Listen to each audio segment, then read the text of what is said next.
God, that music's good. Grant just dropped this track on me. We'll play more of it later. Brightland Steps.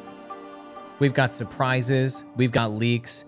This is the biggest Illuvium showcase of all time. My name is Andrew Wall, host and executive producer here at Illuvium, and I am blown away by how many leaks this psychotic man right here just shared with me. Grant Warwick, co-founder and art director at Illuvium. 120 leaks you shared with me. Man, the team's been getting busy. How you feeling, man? Team's been this has been the most bizarre week ever. Every single department has been blasting out. Like, I gave you 120, but there was an extra, another 120 now. So, like I said, we got to do 2 episodes next week, or we'll just keep getting further and further behind. You warned me this would happen here on Illuvium Showcase, where we'd reach a point, you promised me offline, we'd reach a point where there were so many kind of finished looking, kind of showcase worthy assets that we'd be getting in trouble. You know what? I love it. So that's what we're going to be talking about this week. And do you guys see this rock right here? Seriously, the rock leaks this week, unbelievable. In this show, we show you behind the scenes of what's happening in Illuvium Game Studio, videos, characters, designs, environments, and of course, rocks. 120 of them this week, plus a surprise live demo from Grant. He's going to do at the end of the stream. He's got something to show you live. I'm going to feed it to all of you guys. He's going to walk through literally in development 3D environments here to share with you later. But before we get into that, it's very important that you understand that Grant and I are not people you should take advice from. Not life advice, legal advice, financial advice, tax advice. Maybe take advice from us on, like, I don't know, video production and creating art. But outside of that, no advice from the two of us. Please be smart on the internet and stay safe. Grant, are you ready to get into the near infinity video leaks we have? I'm not, but we're going to have to anyway. We were forced to do it. All right, perfect. Let's go then. Let's do it. And I'm going to put me on the big part and you can react, and let's go ahead and get into the leaks. The first one is an Anteater test preview. I love these. God, what a week, because this is already updated. So Dimitri has been going schizo on all of the NFT art, and not only that, but Alex, Lakshmi, Zenas, Maria, Yannick on animation and fur. We're finalizing all the NFT artwork. You'll notice that the NFT artworks where the background has the soft, faded, you can't see the horizon line in the background. Yeah, those are the ones that are close to done, right? Those are the ones that Dimitri has comped together. So, I mean, Dimitri was up at 4 a.m. this morning sending me more updates on those NFTs. So he really, really wants to get those done for open beta. So it's just a giant grind fest right now to get them out. But the more, and I mean, the other cool thing that we didn't see is Florian sharing with me the overall network of animated NFTs that are coming together, like that Pokemon Binder collection. Oh, wow. So, that's really exciting. I mean, yeah, I mean, in the upcoming launch we're doing, IlluviTars, they're going to be able to get a collection of static art that you can customize. But what's going to be so cool are these moving NFTs of the actual Illuvial NFTs that you can collect as well. It's just going to be mind-bending when people hold that in their digital hands. I can't wait. I shared in character leaks or leak. I don't know why I keep calling it character leaks. I shared in leaks this last night an update to the UI in the game. So obviously we did all these NFTs, right? But it's not just the NFT. Like, it's used for the in-game UI as well. So it really pulls everything together. And artwork for the characters is the central element to the UI in the game now. So there's a reason why we've made sure to put all this work in, because you're constantly seeing this artwork in the game. It can't get old. Of course, that totally makes sense. And of course, we don't back down. I give you a hard time and I like to make fun of you, but we don't back down when it comes to quality, and we need to ensure that everything is created to the umpteenth level. just some looping mammoth tests here, kind of figuring out, what are we figuring out in these tests? I was curious. I'm like, what are we testing here with this mammoth? These are first simulations. Okay. And it was like, I posted these on Twitter, and it's funny. People are like, it's like literally better than a Pixar film. And you know, it's funny. I was just watching Monsters Inc. with my kids tonight, and Anna was like, you know, I remember watching behind the scenes, and they were talking about for the first time. I'll go back to the mammoth. It was an accomplishment that they could do fur, and they could animate fur for the first time. And now I'm looking at the amount of groom work that we're doing, and it's like, wow, technology has progressed so much. For a game too, you know, for a game. And the fact that Yannick and Maria have been able to make that fur work, not only in the high-res characters, like offline with V-Ray, but also transport that into hair cards so that we get real-time hair as well. I mean, I can say it a million times, but the artwork was always meant to speak for itself. And these can't get old, you know, and I don't think they will. Trust me, Dimitri and I have been staring at these for 2 years straight, and still we get just as excited as ever seeing a new one completed, which we think will translate when people catch the actual character in the game. Absolutely. It needs to feel magical in that moment. Really quick, I think that this one needs an explanation here. Yeah, this is the Tiktaalik Stage 2 VFX. Have we shared that? Maybe I shared that to the links. We've shared a version of this before in combat, and I believe you were telling me when this water Omega attack goes off, they don't actually auto attack, but when this water Omega goes off, it has like a essentially battle board wide support sort of effect that debuffs enemies and buffs your allies, I believe. Correct me if I'm wrong. But there should be sound for this, I believe. Oh, there is. Holy moly. There we go. There it is. Thanks for the reminder. Yeah, no worries. Let me crank it. I was going to say, I'm losing my mind. There's so many leaks. I'm transporting back to 3 weeks leaks ago. So there you go. There's the audio. I don't think we missed any audio on the other leaks, though, so I think we're going to be all right. Crazy sounding audio. We have some audio to come along with this bubble as well. Now, this is significant progression versus what we saw in previous weeks of this bubble. Yeah. And I'm going to show you an update of where it's at in-game.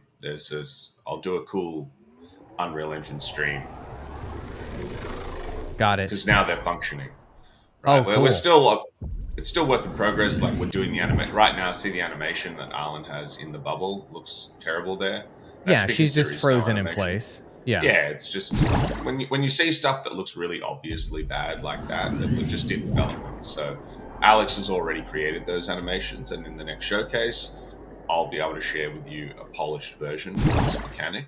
But it's mind-blowing how quickly the team's working, because I'm also going to share with you the gliding and the sliding that's been implemented at its current state in the game. Got it. You know, just so everybody understands what he's talking about, he's referring to the unique traversal mechanics that are in each region as you're exploring the overworld. But this traversal mechanic of just dashing and having this energy trail effect will be available everywhere. Now, this is version 1 of the dash trail, it's being called here. And then, so are we basically figuring out the look here, and these are tests on different looks? Or are these different states that you're in while you're dashing, Grant? The reason why we're experimenting with VFX for things like the dashing, the sliding, and the gliding is because you're going to be able to collect different suits in the game. And you will have your suit go from stage 1 to 3, which will boost its stats. And you will have different lines of suits, which will change the stats. Some will give you greater dashing ability, some will give you greater jumping ability, as well as changes in the auto battler as well.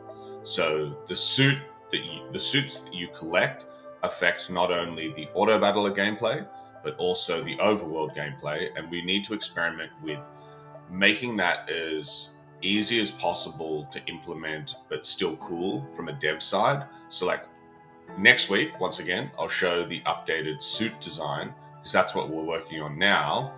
And the VFX that the suit emanates will be the main distinguishing factor for the line of the suit, but then the geometry of the suit changes for the stage. Understood. So that's why folks are seeing this sort of more fire look right here. And so obviously the suit can take on the visual attributes of the line that it's taking on. We've got some examples of your companion that we'll show later on, the drone companion with different looks, and it can kind of give you an idea of the variety with skins and things that that we'll be able to implement in the game. Very cool. We've got a Phoenix Stage 1 here. Fur work from Maria being worked on. One of the last Illuvials that we're working on. Ridiculously cute. Honestly, getting some Eevee vibes here. Down to under 5 Illuvials to go. We are under 5. Close. Wow. Yeah. And for those people that don't know, how many Illuvials are planned here in this first batch? Obviously, we could create more later. With all stages, all tier 0s, we're sitting at 205. Now, obviously, with the tier 0s, the stage 1, 2, and 3 don't change visually. Their size changes. But in the future, we will update their textures a little bit as well. So it won't just... That was a saving on scope decision, but they will have updated textures. So 205 total. More than Pokemon by 55. Very cool. Now, we've got a number of Unreal clips here. Now, is this one of those adding realism to the environment type of things? This looks like it's from Halcyon Sea, just small details. These are the morphopods, and there are 5 different types, and each play a role in just filling out the liveliness of the overworld, as well as being able to collect them for use in Illuvium 0. So in Illuvium 0, I believe you'll be able to use these as compost in the plants that spawn, and it's just something that you can collect on top of the mineral deposits and the Illuvials in the actual overworld itself. So just trying to bring that life back in. Now, it's just they're not actually cockroaches like that. This is literally just physics for movement that Laura is implementing, but the geometry for those will change. So right now she's just using a standard asset, but it will change to look like some of the stuff I will share. Maybe in this episode, I think we've got some of the morphopods. I think we have like one morphopod. Go look at the previous episode of Showcase if you guys want to see the way they actually look. So no, they're not going to look like this roach horde in the actual game. Yes. This is just working on the physics. We're not scared to show you the behind-the-scenes work in progress. We know you guys are smart enough to understand that this will... we don't have a million roaches running around. All right, we've got Poodle Moth. With sound now. Yeah, Poodle Moth Stage 2. Attack. Very nice. I love those. Cool. There's all 3 stages implemented. Here's the Stage 2 crit.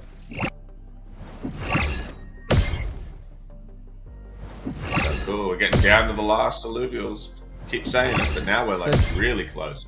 Indeed, and such a satisfying boom at the end. Nice sound effect with the contact.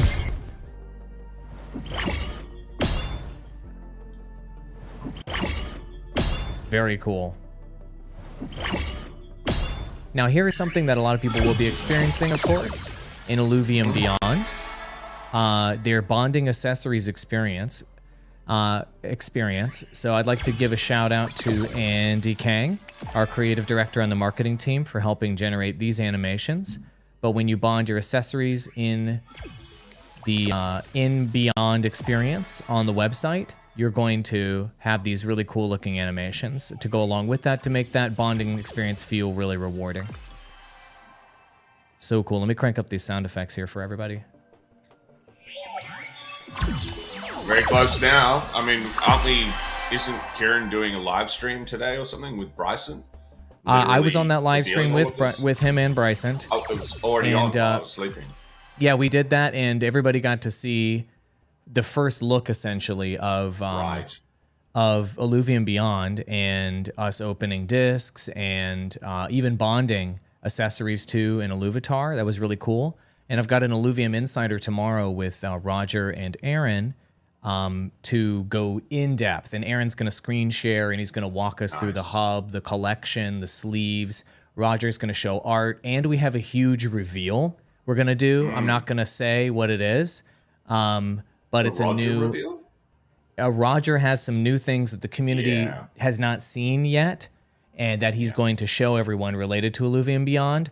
They're the goodies everybody's going to want to get their hands on, and they haven't actually seen multiple examples of them yet. So that's going to be fun. Good. It was Roger's idea to show those off tomorrow. So I think you know what I'm talking about, Grant, but I'm really excited to show everybody that on tomorrow's stream. So anyway, let's get back in the leaks. We got so many freaking leaks here, Grant. It's a leak. It got me excited. They've worked really, really hard last minute to update things in IlluviTars. So have they? The finish line. Oh, absolutely they have. So now we have Penguin Stage 2 Omega. Now the Super Saiyan effect is a little bit more apparent. Love the sound. Oh, it's so good. Now this is the alt option. This is the primary option, I guess. Just remember that all of this work, like PvP is being worked on, right? Like when PvP goes into Illuvium and you've got all these characters, like we're in the calm before the storm stages, I feel, even with everything that's happening until PvP comes out. Well, when PvP comes out, the real game is unleashed. I mean, all of this collection, all of this IP, all of these characters, everything just leads to you trying to climb the leaderboards and playing a super deep competitive PvP experience. That's what's going to keep everybody hooked with the gameplay, at least. Well, that and the collectors. I think collectors have a lot to sink their teeth into with Illuvium games as well. Completionists that want to collect everything. They're going to like what we have to offer. Passive VFX for the Poodle Moth. Amount of work. I don't think people realize how many layers there are to make these Illuvials complete. But it's so cool. It is so cool. They look so good. Look at these effects just coming right. I mean, obviously when they're moving around, they have the idle animation when they're attacking. These effects are just going to look unbelievable. Is that like a translucent wing right there? Like you can like see through the wing? It looks really amazing. It's got like a Fresnel effect in the shader. Very cool. I'm just sitting here watching it now. Like some of this stuff, there's so many leaks happen. When there's like 200 leaks, you divide that by like 5 days, you're reviewing stuff. You look at it, you do a very quick, all right, it's cool. And then you're done. And then I'll sometimes look at stuff again in the showcase where you can actually just sit down and stare at it. And you're like, how after so long is the team still just blasting out so much work? It's incredible. I feel like the pace of work has like you said, it has drastically increased. It's increasing. It's increasing, I know. I feel like everybody needed to recharge their batteries a little bit. We all got worn out a few months back. And now everybody's back. It's because I think we're seeing the light at the end of the tunnel here, knowing that open beta is coming this year. And it's really motivating to everyone to finally see this thing is going to go, this thing's going to ship. We're actually going to get this thing out the door and people are going to get their hands on it soon. It's very motivating. All right, cool. Why don't we take a quick break to grab a glass of water? We just showed about 30 videos. I have another 25 videos, Grant. We're going to take a word from our sponsor really quick, and we'll come right back with even more leaks. See you in just a minute, everybody.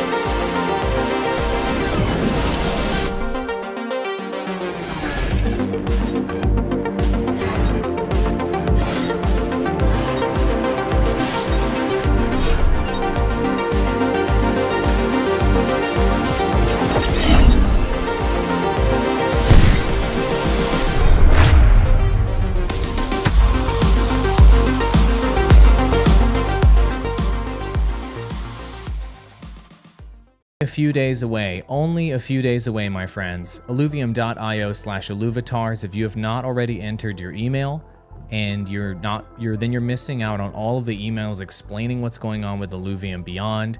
If you don't like reading, don't worry. I'm your best friend. We've got an Illuvium Beyond Insider tomorrow, as I mentioned earlier, with Roger, our head of concept art, and Aaron Warwick, co-founder and essentially chief game designer here at Illuvium, to go over everything with Illuvium Beyond.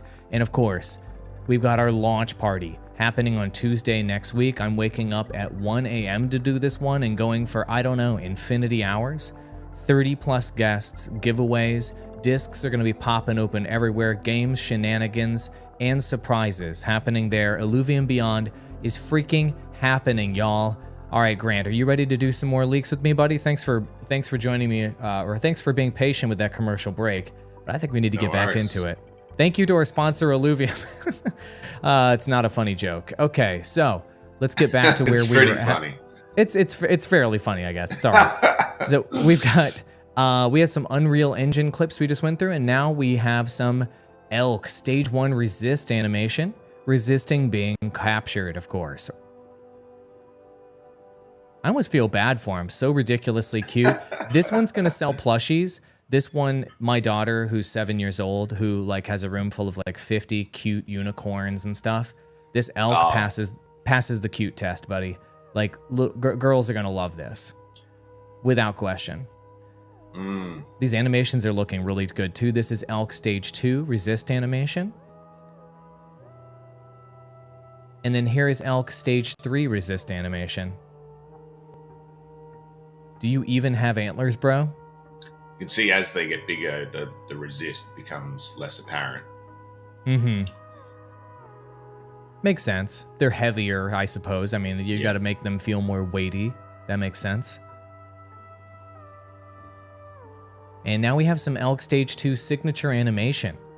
So these are the beginnings of the signature animation. Correct me if I'm wrong. Is when they get captured, correct? And then they show up, and then you get to have that endorphin rush moment. Yeah. And these will eventually, like I've said in previous showcases, look like the NFT artwork. So it'll fall and be rendered really well, and then transition to the idle NFT animation. Very cool. Oh, I see. Right. It'll have like a freeze moment, if you will, there at the end, and do idle animation. Very cool. And this is Elk Stage 3 signature animation. Obviously, they're not going to drop in all awkward like you mentioned. You guys get to see the work in progress version. Komodo Dragon Stage 3, everybody's favorite. Hold on. Wake up, bro. All right, he's awake. He's awake. He's awake. It looks like me right now. Updated NFT artwork pose. This looks really good. I like that. I like it. That's the way you feel inside? Yes. That's the way I feel right now. I'm pretty darn tired. These showcases come at like such random times. For me, you'd think 2 p.m. in the middle of the day would be a good time, but when you're like up at 4 a.m. getting pinged by Dimitri with NFT artwork. What are you going to do? What are you going to do? We're a global outfit, and, you know, I don't know. I'm working at 11. I mean, it's 11 for me, or it's going to be 10 or 11 for me tonight. And we just can't help ourselves. We're just compelled to do this project. Monkey Rogue Stage 1 Omega ability. With the hollow effects that he leaves behind. Oh, so cool. So the idea being the Illuvial attacking the rogue will stay targeting that dummy, and he'll be able to attack another character without getting attacked during that brief period. So you can imagine during the auto battler, if there was like a really clutch moment with 2 characters left on the board and one nearly dying away from the rogue, and then he like teleports, gets the kill, and then comes back, you know, you can see some really cool effects in game and game-changing moments.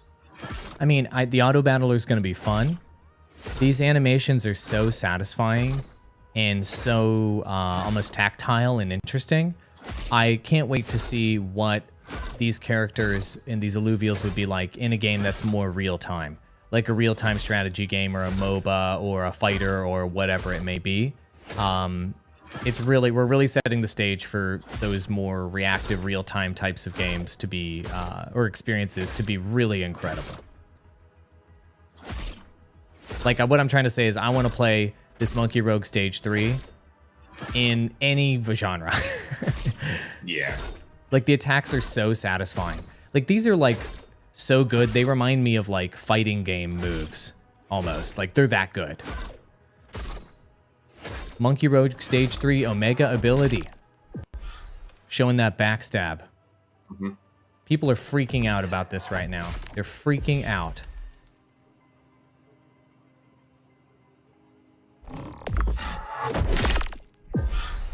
Love the sound.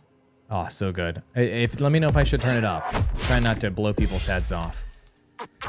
All right, we've got Monkey Rogue Stage 1 Feint. This is an alt feint.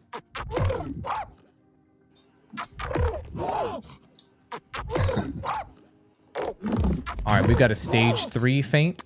It's just so many leaks. We just gotta like let it roll. I'm not used to it. I know. I am used to it, but it's all right. Sometimes you just gotta let the work speak for itself. Stage 3 Taunt. Oh yeah, he's calling you out, bro. I'm calling me out. Monkey Rogue Stage 1 is a taunt animation right here. Get over here.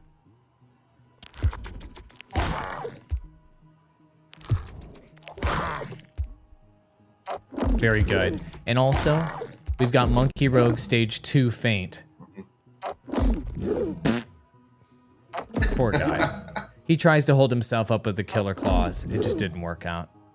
All right, we've got a new squid, Stage 3. My wife walked into my office, Grant, while I was loading this one up, and she said this animation just legitimately freaked her out. What are your thoughts? Yeah. He's one of the most powerful characters in the game. Stage 3, Tier 5 of Visto, which is part of the Squid line. And this is the updated NFT artwork simulation for skin and muscle deformation. And that will be probably popping up in the next week or two as NFT artwork. But, you know, the Church of Squiz was always going to be ending in some kind of like, I don't know, demigod amount of power. And this guy has like electricity stemming from his main tentacles. And I can't wait to see what the NFT artwork looks like, because the passive VFX for this guy is a little bit more extreme than other characters. So you're going to be getting all the flashing lights bouncing off of his skin as the electricity is beaming from his tentacles. Oh, it's going to be so cool looking. I mean, out of this world, wild, almost unsettling. All of that, really cool, really unique, catching you off guard. Rare. Super rare. Super rare. Love it. We have a star-nosed mole, Stage 1. I mean, he just like dives through the dirt like Scrooge McDuck through gold coins here. I mean, just straight up through that. Even like twirls in the air. So cute. Signature animation work on the Stage 1 here. So very cute. And here's the Stage 2 signature animation work as well. Mm-hmm. Not diving into the ground. Ready to kill with those claws.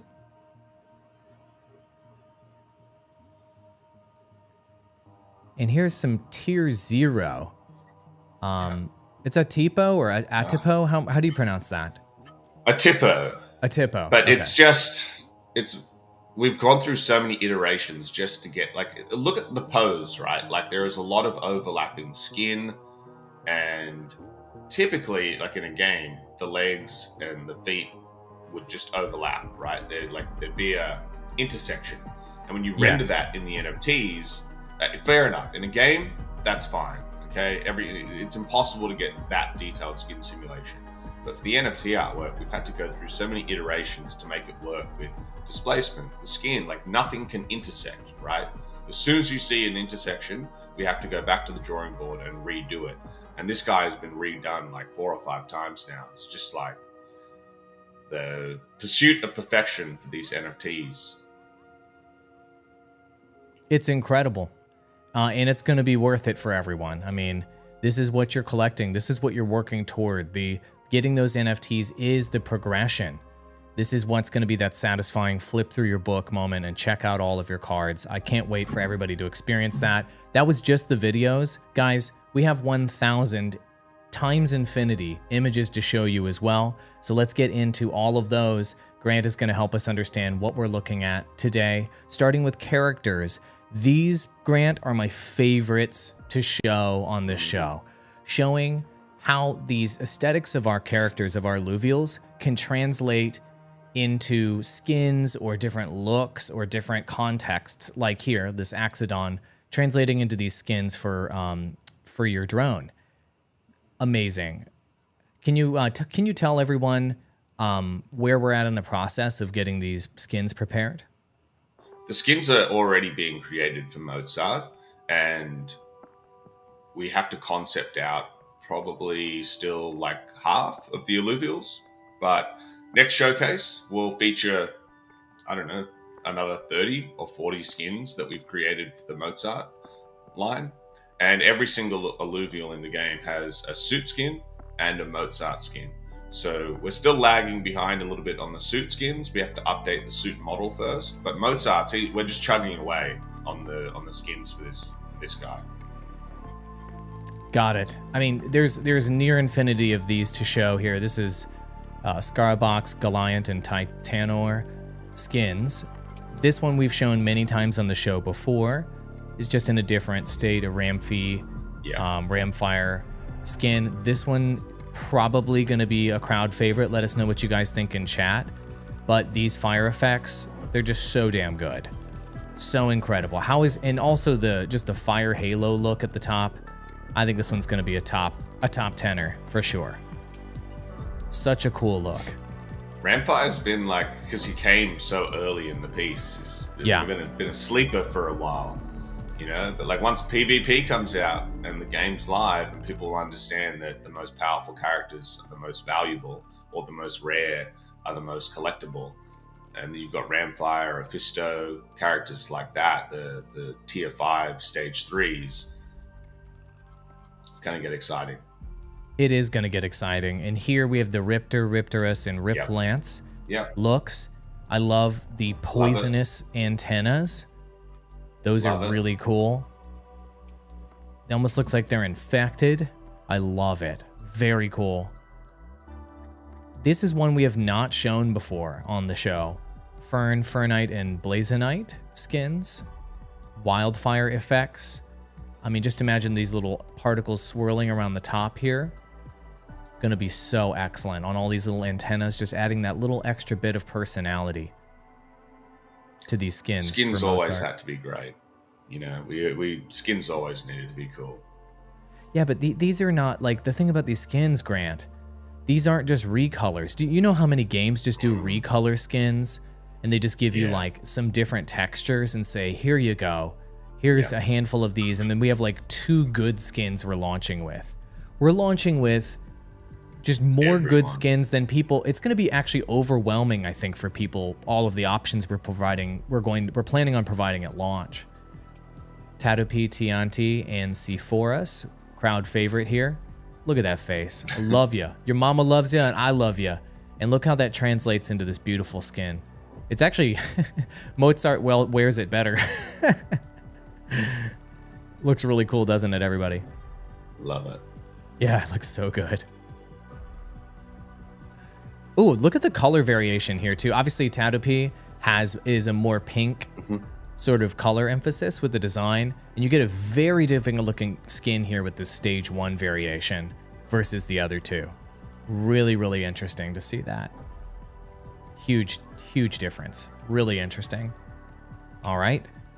I don't know. Let me know, audience, if I'm freaking out too much about these. I just really think they're incredible. And these are concept arts for alternate versions. Alt versions, got it. Yeah. So everything goes through iterative processes, right? We don't just like do it and then bang, it's done. All the work you're seeing here is the culmination of the team. Look at this. Oh, hold on a second. I take. Yeah.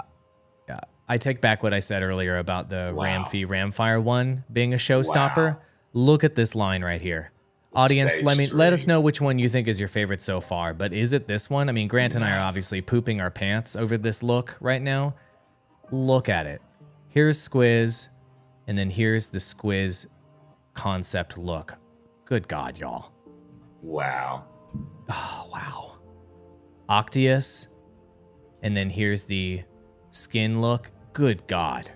That is incredible looking. So cool. It's so cool. Imagine too when we come out with Stage 3. other games too, Grant. Put this on a cart, put this on a, I don't know, a gun, put it on a ship, on a vehicle, whatever it is in the future. These looks are so unique. It's just going to translate across so many different cool things in the future with this game universe. The simplicity of Mozart's design really lets the skins pop. Mm-hmm. You know, it's nothing sci-fi in the game has been over-designed. It's allowed us to make skins and textures the priority, visually speaking. Yeah, this one's taking the cup right now, guys. It looks like everybody's freaking out about this one. It's just stupid. Wow, I agree. Just the crackling looking lightning at the top of the antenna all the way down. He just looks mean. He looks incredible and out of this world. Well done. Seriously, our team is just I get it, wow. Grant. I know why you're so inspired by the team. That just the work they do is just incredible. And this one's no slouch either. Look at this ombre skin concept here. Cloaked in darkness. Wow, that's kind of interesting with the smoky trails on top. You'll notice he's transparent as well. Oh, wow, he is transparent. It's kind of hard to tell, right? Just because it's on a generic background. When we do these types of skins, there will be like VFX to indicate as well. These are just concepts, but so cool. Okay, there's little unique things about different skins and stuff like that that just make them all make people all want them all. Look at the dash skin as well, Grant. It just looks so fresh and so kind of almost youthful and energetic. Even the top of it, look at that cool design. It almost looks like a race car or a sports team. Just so much variety and contrast in between these design concepts. The other thing I love is that once people are accustomed to PvP, you know what Illuvial it's based on just by looking at the skin. And even though Mozart won't take up a large portion of the screen, it's so fundamentally linked to the actual uniqueness of the characters, and all the characters are uniquely textured, that you can very quickly pinpoint what skins people have. Exactly. That's great design, right? If you can tell what something is at a glance, then that's masterful design. It's very hard to do that. Okay, looks like we've got alt versions. Ooh, look how mean the stage 1 dash is looking. I love that. I love the mean eyes here. Dash has a mean look here. It kind of captures that personality, this variation design. Also the way the brow kind of looks furrowed. Is that the right word? At the top of the head plate. Really nice. Ooh, that smoky ombre look is good too.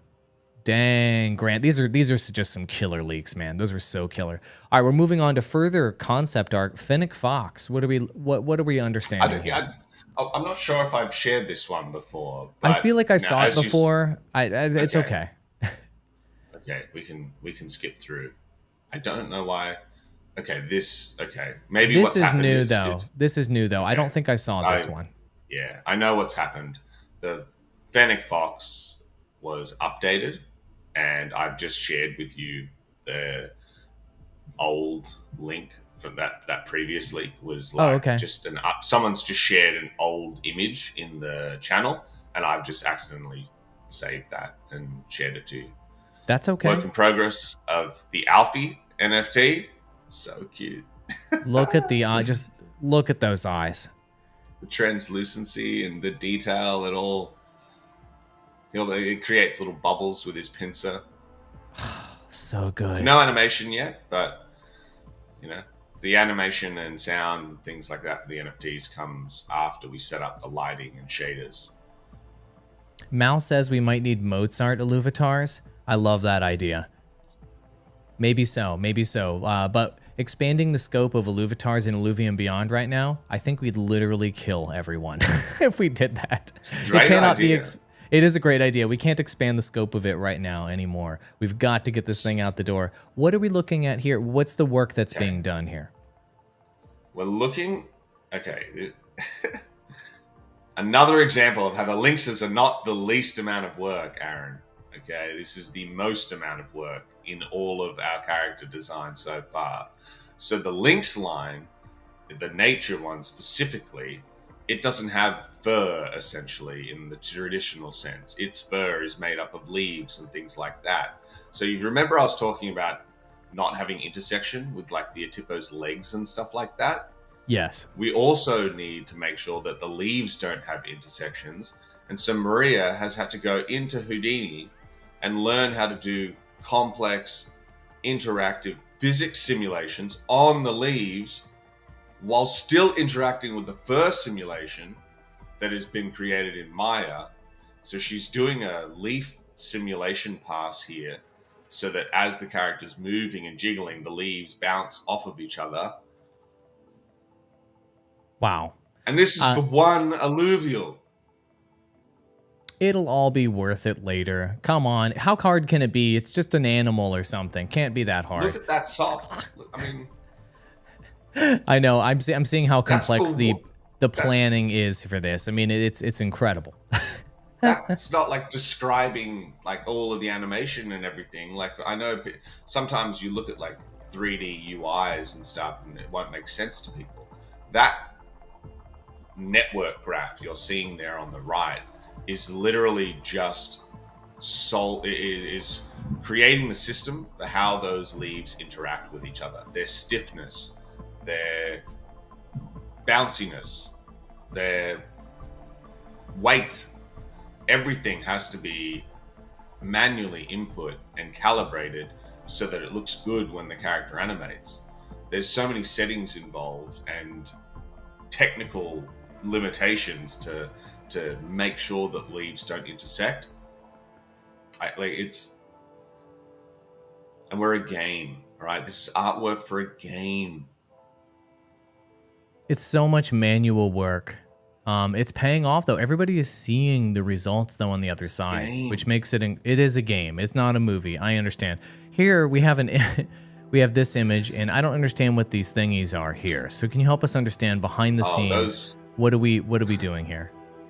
This is a work in progress from Dimitri showing the work Akut did, because we rendered the NFT artwork for the Doka, and we noticed that the luminescence pass in the texture was very outdated, and so he's gone back and updated each of the affinities for the Doka with much more intricate painting on the cheeks and stuff like that. And as well as you'll notice like the streaks on the hair at the top and the back. I see. Up here is what you're referring to. Yeah. And the detail on the cheek here. Yeah, I see. Yeah. To make it look like it's the leaves of the veins of a leaf. But then the buckets, they're just from our rendering, right? Inside of V-Ray, an image is made up of pixels, and each core on a CPU is calculating what each pixel looks like within the bucket. So if you go down to the right, the bucket is the square thing in the render. I see. And that's just the computer solving a math equation that calculates what color each pixel is based on the geometry, shaders, lighting. Once again, an incredible amount of complex and manual attention to detail. No one is going to let anything get out the door that isn't top notch. I love that that's why I joined this project, man. That's the work speaks for itself. What are we looking at here? The updated armor sculpt for the Fennec Fox. I see. We've updated the details in the forehead, on his forearms, And obviously the fur, this is just a sculpt that emulates what the fur looks like, but in the game you'll have a proper fur. And this is, I believe, like Maria and Yannick only have probably like 3 characters to go to create fur for in the game, and the stage, I think this is stage 3, stage 2, Fennec Fox. So Awesome. And is this just rigging for the male ranger character? yeah. I just thought I'd throw it in there. It's just an update that because obviously we haven't shared the male in the beta yet, but that is coming, right? The male ranger suit and the female ranger suit will have the same topology, and we're trying to solve some issues with making the male and female use the same rig. But we've figured it out now, so it'll be cool in the next, over the next month, we'll be seeing more Ranger-based updates in the game. Updates to the movement, the sliding, the gliding, the male versus female animations. Fantastic. And of course, there's going to be the inevitable comments on the male's butt. Like, every time we pull up any of the Rangers on screen, they're like, look at the butt. Everybody says, we get it. They have bodies which include a butt. Get over yourself. All right, we're looking at a mammoth here. Wow, the groom on this, the hair looks incredible. Zoom in and take a look at how the fur clumps around the feet. Around the feet? Okay. Oh, yeah, okay. Like, see, it changes. This is... Maria has basically just done a render in Maya detailing, showing the detail of the fur. And it's all Pixar level work. Wow, that is incredible detail. I mean, most other games, when you see fur or hair going around some sort of, let's say, abnormal thing on their body, it just kind of pokes out a little bit or droops over. But this looks real. And I can't say it enough. Wow. Like, why are we doing this? It's because the scope of the game was not just make Illuvium and then we're done. If Illuvium pops off, and that is a big if it does, we want to be able to be ready to have the ability to make a Netflix series or a movie, whatever the DAO decides, right? If council votes, now we've got a huge amount of runway because the game's successful. What are we doing next? And then that goes to a vote. And then if it's a Netflix series, if it's a short animation, if it's anything, right? Promo, we have the assets ready to roll. I love that. You know, so many games, properties, IPs, etc. They pop off and they're successful, and they're not ready post-launch to do anything. And it might take them years to get their act together and to do something, and they're certainly not prepared to do anything high quality. They only have plans to do one thing and hope that works out. We've been forward-looking since day one, and I love that about this project. Are these morphopods? They are, but I'll also just let that sink in. If Pokemon had decentralization, right, what would the community want out of the series, right? That's what is starting to dawn on people. It's a decentralized project. I don't make that decision in the future, right? Like, Aaron doesn't make that decision. No one on the team will end up making decisions like, what do we do next? So if it's really, really, really apparent that the community wants a Netflix series, they'll get a Netflix series. You know, so, and it's just a great feeling because at the very start, like, I don't think any of us are the type of people who have that ego around, like, I'm the boss, I get to make the say. If you ask anyone on the team how I work with the team, it's just a back and forth. You know, there's not like, do this now. It's, we have to do it because that's what's going to get the game out. And we're all getting close to that point where, you know, full decentralization changes the landscape. It's wild to watch it happen. We don't just say that the council can overturn something or make something happen. It literally happens in real time. Recently, I don't want to go over it, but the council overturned something that Kieran, viewed as being one of the big leaders, right, in this whole operation, overturned something he wanted to do, and he's like, okay, if that's what you want, that's what you get. That doesn't happen. at entertainment companies and studios, like leadership teams and executives, what they want to happen happens, and that's that. And that's such a cool relationship that we have with our community. Absolutely. And clearly Netflix series is what folks want. I keep bringing up Cyberpunk 2077 as an example.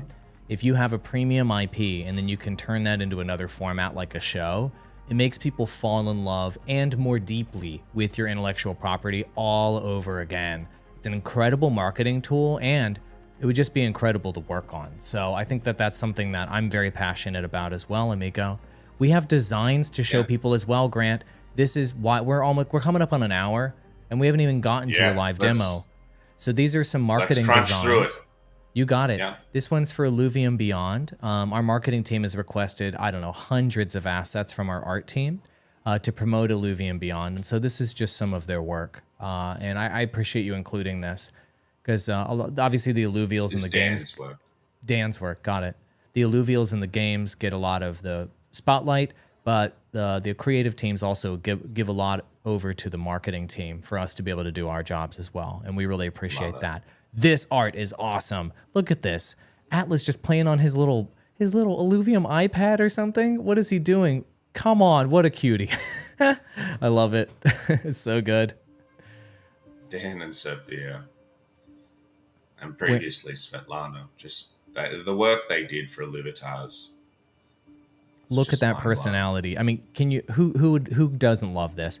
It's cheeky, it's fun, it's ridiculous, it's not taking itself seriously. Two hats, tongue out, doesn't matter. Fall in love with it, man. Love it. So good. We showed this one on a previous episode of Variation. I was fine leaving it in though. Great art here. This is a standard disc or mega? No, it's mega, right? Because of the thingies on the side, the angel wreath arc looking things on the side make it apparent that it's mega. Very cool. Love this art. Now there were a few crates. So yeah, just crates in the game. Just to, overworld crates? Yeah, just to detail out Sancta Mesa. Illuvipad. Contact legal. Let's get that copyrighted as soon as possible. Illuvipad. Very good. Got it. So these are just crates that you'll see in the overworld, guys. Just some work on those. Here's a variation on that crate. Yep. Looking really good. A horizontal one. This one, it obviously holds guns. Not really. I'm just saying that.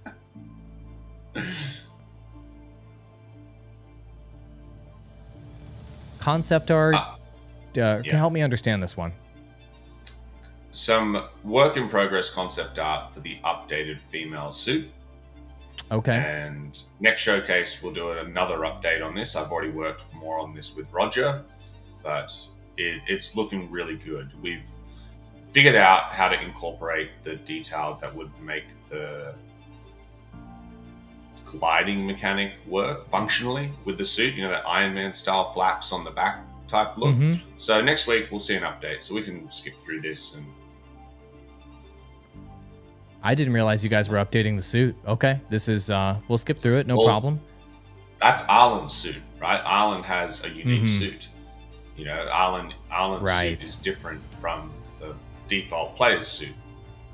Hers is a little bit more intricate and complex. Understood.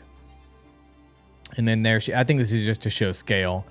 People are saying that this is a trash can for the future Illuva World theme park. That's fine. You know what? If that it does look like that. You guys are referring, like, you put the garbage in right here, and it goes like, it makes some sort of Illuvium sound. Yes. The answer is yes. Go out there, go get your selfie taken with Atlas, some dude dressed up in an Atlas costume on the street. Fine with us. All right, let's take a look at some environment work. Help me understand what we're looking at here. I believe these are just paint overs on details in different areas of Abyssal Basin. Got it. Like leaves falling. Just, I mean, all of this stuff gets concepted out, right? Like, right, it has to be concepted first. We can't just go in and make it. Yeah, you need to understand bubbles. Mm-hmm. These are all immersion. Like from a concept artist standpoint, they can visualize everything very easily, right? But to get it into the game is much more difficult. So, what passive elements do we want in the overworld to make them feel alive? Do we want lights glittering on the rock walls? Do we want sand swirling on the floor near the player? These are the things that make the game AAA. And because we've been sharing everything as work in progress and real time, typically like a Horizon Forbidden West, you just go from seeing a trailer to the final game, and all of these elements are there. But with Illuvium, you're seeing it early access, and we don't just stop, right? Like, we don't just say, all right, private beta's out, we're done. It has to get to that AAA level, and there is still a lot of stuff that is not AAA in Illuvium yet, but that would never get done until the last final stages in a main AAA game anyway. So it's always going to be updated and continue to be pushed until we get to that world's best level. But we prioritize, right? Get the private betas out, make the level playable, make sure that the environments work from a set dressing and pathing perspective, then solve the details. I love the philosophy of constant improvement, and however, the first thing you release is AAA, but then the idea that we will constantly and forever improve this intellectual property, very much reminiscent of Disney, and that's why their theme parks, for example, are better than everyone else's, and no one has ever been able to touch them in that regard. They make their rides, their experiences, their worlds the best in class, round one, and then when they update, they're still the best, and then they're just updating to still maintain being the best that they can be. Illuvium's following a similar pattern, and I love it. That's the only way to be if you want to come out on top and stay on top, and do something you can really be proud of, right? This is a skybox concept for Brightland, so this is above the cloudscapes, like when you're at the tippy tops of the cliffs potentially. Yes. Looking out into the distance, what do we want things to look like? It's like a funny comment from Shadow. The biggest problem I'm finding with Illuvium is keeping up with the developments. That's a good problem to have. Just more environment. And here are the guys. details I'm talking about. Mm-hmm. Right? These are the types of details that we start working on at the end of the process. Right? The first step is creating all of the actual large form plants and environment assets. But then as you get closer to that AAA level, it's about the detailing. Yep, that's where you can really set yourself apart from lazy development and lazy creative. Acid, damps, and bubbles. Ooh, that is very acidy. She's just like looking out like, hey, take a look at that acid. No big deal. Not going to hurt her hair. Nothing to worry about there. Just up in the acid. Passive effects and environment effects in the overworld. You saw the previous update was the black and white, and then we transitioned to color. And after choosing the effects we want, right? So the concept artists would be like, all right, here are 10 different effects in the overworld that we could incorporate to bring life to it. Let's choose a few that we think are achievable, and then iterate on that and make it a little bit more obvious for the VFX team and environment team. Very cool. And for those of you that are still with us, thank you for being here for an hour. We have a live demo coming up soon that we're going to be sharing. Grant has got a live demo ready to show you work in progress, our games behind the scenes in just a minute. But we still have a few more leaks. Unfortunately, Grant shared 120 leaks with me. So here's Crystal Shores. And looks like this is like blockout phase here, I guess. And then down here's a paint over, I believe. Yes, so paint overs from Alexis showing lighting and detailing from different perspectives that we've blocked out. So meanwhile, we're prepping for PB2, getting Brightland Steps and Abyssal Basin ready. But the environment team put all their time on that, but then we've got the concepting team prepping for the next wave of environments that we start getting out to players to beta test. And it just needs really clear, visually stunning reference for Emil, Vanya, Salvatore, Max, and the rest of the environment team, Martian, to go in and make it perfect. We have a before and after of this Skelly. It looks like there's some like mold or algae or something growing on it to make it look more worn and natural in this after. Interesting. And we have some more plants. Don't worry, guys. We've got rocks. Don't you worry. We've got rocks. I know. I hear you guys requesting rocks in the chat. I know. I know you want rocks. What region are these from, Grant? These crazy crystally cactus-looking plants. I think they were Crimson Waste. Are they? Okay. Yeah, these are updated from... So we originally, like a year and a half ago, used outsourcing from a couple of smaller studios. And it's another example of how outsourcing can be really amazing in the short term, but problematic in the long term. Because if you outsource to a studio and say, hey, we need 50 of these assets done, and then the quality of the game goes up, well, those assets were done ages ago, right? Now we've got to update all of them to sit to the same quality, and you end up just redoing that work.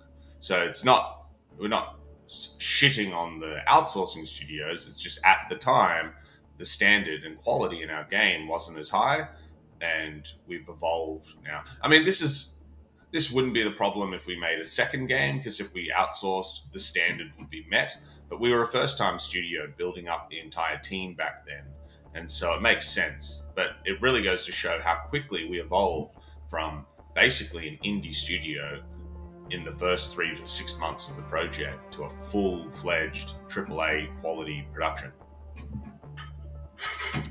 Very, very cool.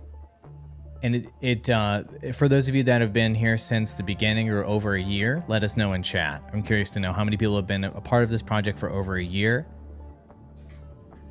We're going to show the rocks, and then we're going to do the live demo with you here, buddy. But let's get into what everybody's really been waiting for. These are some of the best-looking rocks you'll ever see in your life.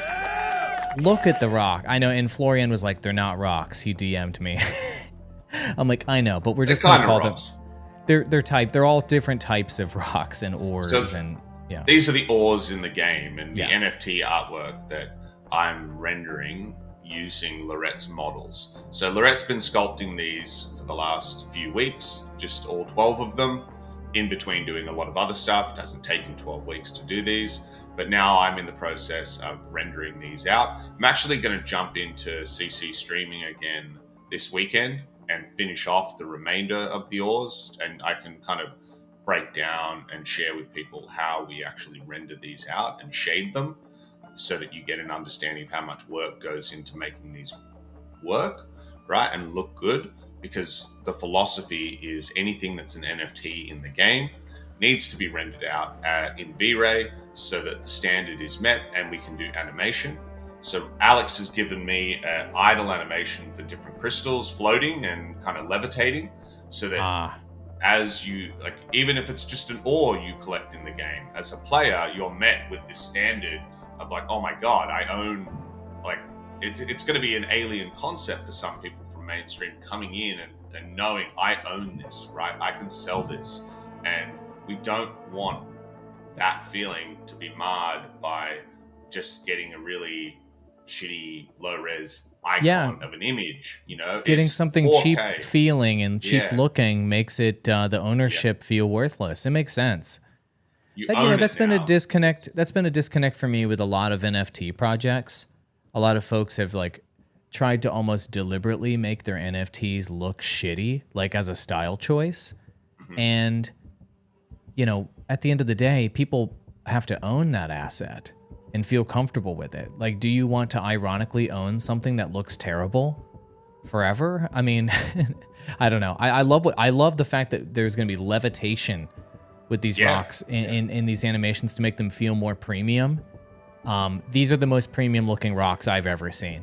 And at this point, I think I'm a rock effing expert. I've seen so many rocks on the show. Just look how beautiful they are, how the lighting shines off of them, the detail, the color contrast. These ores just fabulous. it's a big task, but while Dimitri is blasting out the Illuvial NFT artworks, I basically what happens, right, is to do this level of quality, it takes, like, for the NFT artwork specifically, you need to be, your head needs to be in it, right? Like, you can't just jump between 5 different sports and then expect to be a professional at one. You've got to really focus, and so that's why Dimitri is just literally sticking to the NFT artworks for the Illuvials. But I'm jumping around doing a bunch of other art direction tasks, and I try and come back and light the Illuvials, and you lose a little bit of that eye for it, right? You got to be in it all day, every day. So I've said I'll take on the shittier work. Ironically, we're staring at what looks like a big pile of shit. It looks like giant piles. These look like Jurassic Park-sized piles of poo. Yeah, I did use that meme in our chat. This is stuff from Lorette. But basically, the rock NFTs, I'm working on all of those and the secondary stuff, like item containers, weapon components, and Dimitri will focus on the Illuvial NFT artwork until I'm done with those secondary ones. But in the meantime, what you're staring at is giant piles of shit. They're just Halcyon Sea assets for rock cliffs and stuff. Honestly, those awards look great. I mean, the fact that we're getting reactions in chat, they're like, "Damn, that's a nice looking rock." It really does look that good. That's great. With the team, you're doing a great job, and I'm glad that we can give some love to, let's say, like resource-related items art. Normally, that's something that's just like some little icon in the UI lost somewhere in a game. For us, it's a beautiful work of art. That's fantastic. Do you want to go ahead and go into the demo, Grant? Yes, great. Let's do it. Let me put you in here in the corner and tee us up, buddy. Let's check out what you got. Disclaimer, okay? And this is another annoying thing. Right now it'll be going faster. What I'm previewing right now is a version of Brightland Steps just before going into QA testing, and Max, one of our tech artists and / environment artists who's been implementing the scattering system, his computer died, and so just before pushing this update, the frame rate for Brightland Steps drastically was dropped, right? So you notice the frame rate in the top right corner, we're getting like 15 FPS. This is purely just a technicality because Max's computer died and we had to push this in its current state. So obviously the performance of the game is far better, but I just wanted to share where we're at with the sliding and gliding mechanic, and I think it's going pretty cool. And I've got Brightland Steps music playing in the background that you shared with me. But everybody understands this is in development, and you're gonna get glitches and stuff. Now you can slide. Ooh, look at that, everybody. I mean, obviously, we're going to have an energy board under you with a proper animation in the future. Wow, this is like a prototype of the gliding mechanic? Yes. Obviously, it's not going to be Superman mode in the game. You'll see some VFX around that, of course, but that's just kind of testing the physics, huh, Grant? So cool. And we've got bubbles. So, I missed it.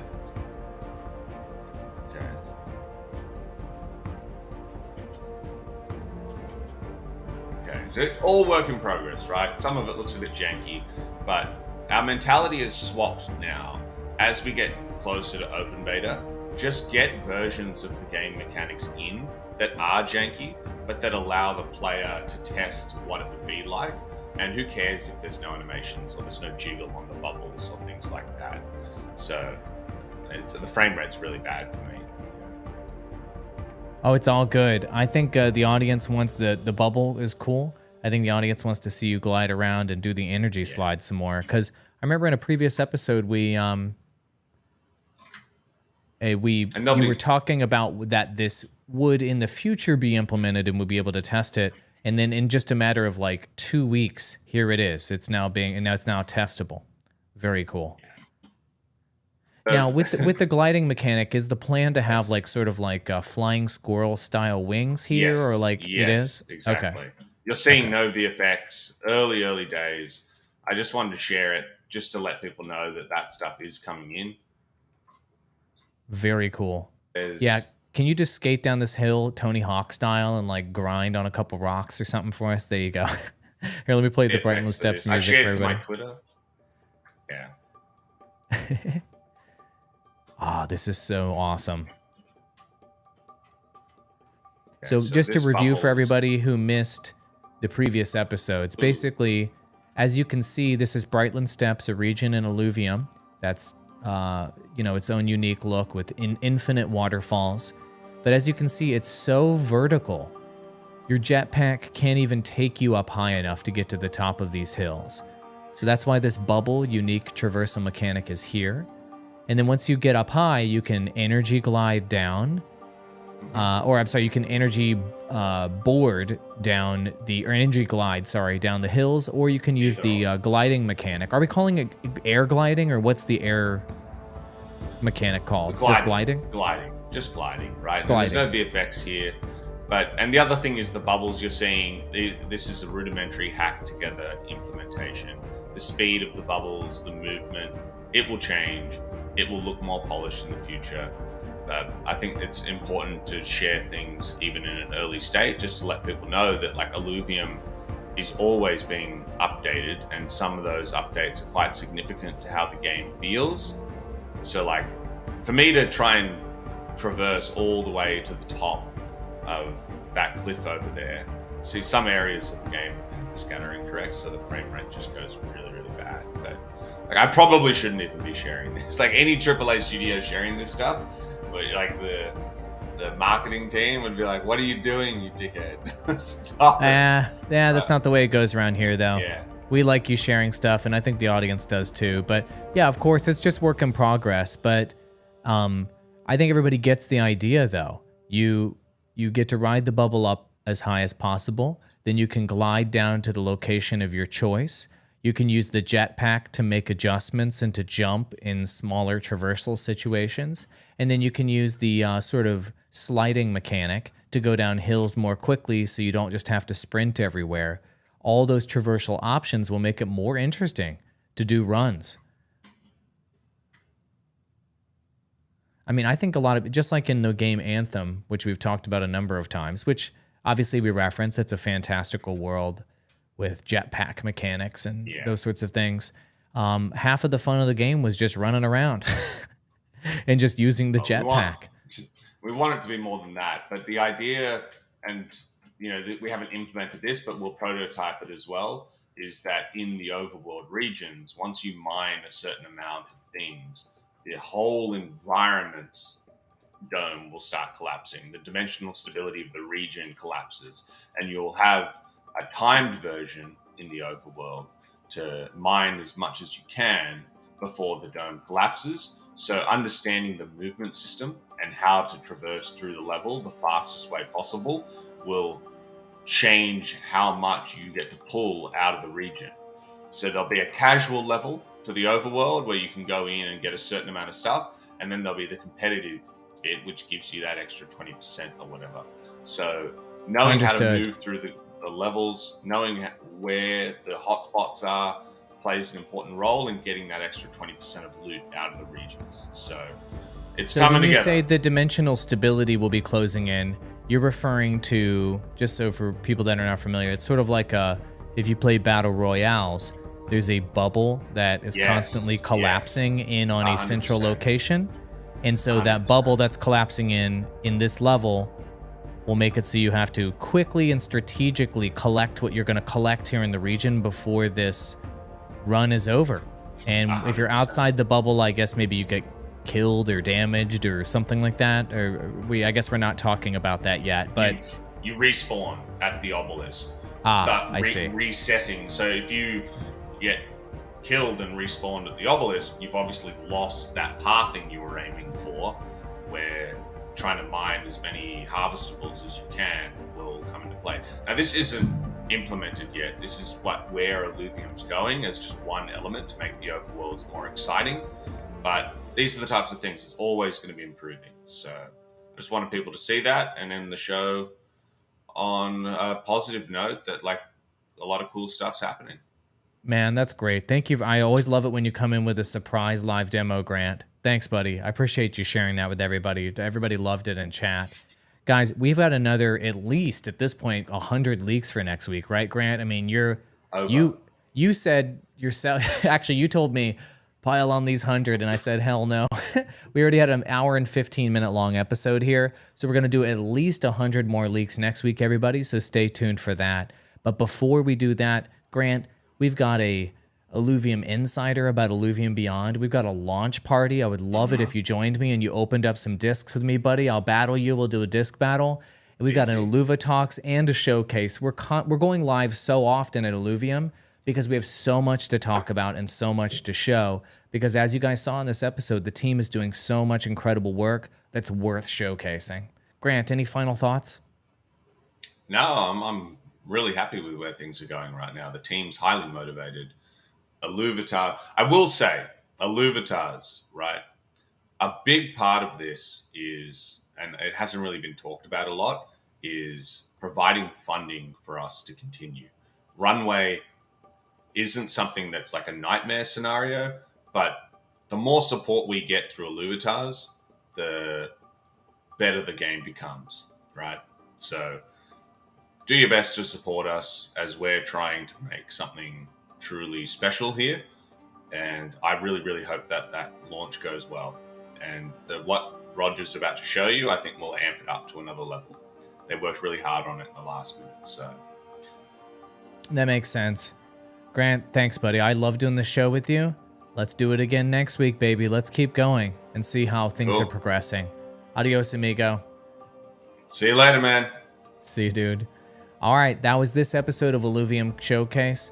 Thanks for joining us for all 120 leaks plus a live demo and a ridiculously good-looking Grant with a white shirt. He dressed up for you guys today. He was here like he was dressed like a job interview. All right, enough picking on Grant. I'm gonna crank up this soundtrack music Grant shared with me, Brightland Steps, to full volume. I'll let you listen to the entire 1 minute and 30-second long track as I play this Illuvium logo loop as we exit the episode. Thank you for your attention, and thank you for all of your support. See you in the next one, everybody. Adios.